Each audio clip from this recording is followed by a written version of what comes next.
3 terrifying near-death experiences, 2 heart attacks and life-threatening injuries. That's what much-loved actor Martin Barrass suffered from when he was hit on his motorbike by a car at high speed last year.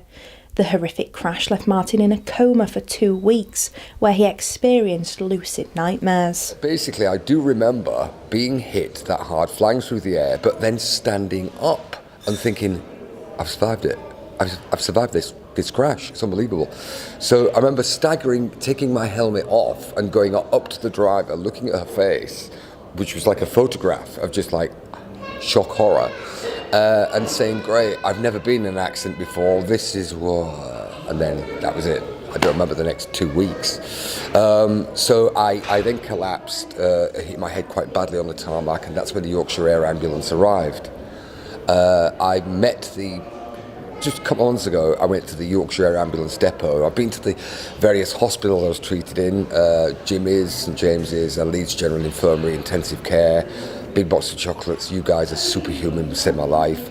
And when I went to Yorkshire Air Ambulance, I said to the guys, Al Day and Lee Greenwood, it was quite an emotional meeting up with them, because I said, what did you see when you arrived in the helicopter? I said, well, a huge crowd of people, road closed off, ambulance, police, you were lying flat out there was blood coming from your head and everything.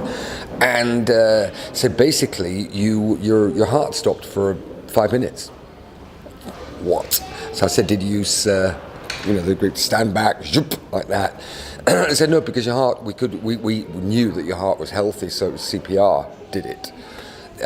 Your lung, what often normally happens when you suffer trauma like that is that air, I don't know how it does, but air escapes from your lungs, which is then really counterproductive, because then the air pressure on your body collapses a lung. And he said, 99% of cases it's a collapsed lung, which had happened with you. Unfortunately, the other lung being pierced by 2 of the broken ribs. It gets worse. So that had collapsed both lungs and the heart, and he said the survival rate of your situation is about 1%. I said, it's a good job I'm sitting down when you're telling me this, isn't it? I said, it's a miracle that you're here. It really is. And I said, so what did you, because I got 2 marks here, and said that's where steel pipes are just placed in and air is drawn out. So they are literally saving your life on the roadside. I said, had a helicopter not been available, he said, we wouldn't be having this conversation. Minutes from death, people often describe walking towards a bright light.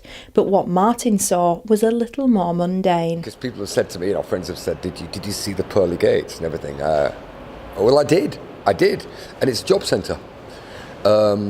Everything went inky black for ages, and then suddenly all the lights came on, clear as day, and there's a guy in a pinstripe suit with a Mr. Whippy hairdo. And my former wife was there in tears, and she walked away, and I said, well, where am I? What's going on?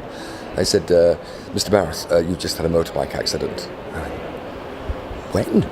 It's just now, and we believe it's fatal. What? What are you talking? What can you do for me? Well, if you go upstairs, so there was like a Jacob's ladder, you go upstairs and then it became a double-decker bus. So, if you want to know what purgatory, heaven, hell, pearly gates, St. Peter, it's a job centre. Motorcyclists remain the most vulnerable road users, with 365 riders losing their lives in 2015. That's 1 death per day. And Martin wants there to be tougher penalties for road users that cause incidents such as his. I've ridden mopeds and scooters, and that's fantastic. It's great. There is something, it's a double-edged sword, of being open to the elements, because driving a car is lovely, but it's not the same as being on a motorbike. On a summer's day, when summer used to happen, but on a summer's day, with the wind, blowing by and just being out there at one with the elements, it's fantastic. And I just think, a lesson is, obviously all motorcyclists are not saints, but I do think you've got to actually think bike, as the campaign says. Martin feels he owes his life to Yorkshire Air Ambulance and will continue to raise funds as well as awareness for the charity. Anna Riley, That's TV.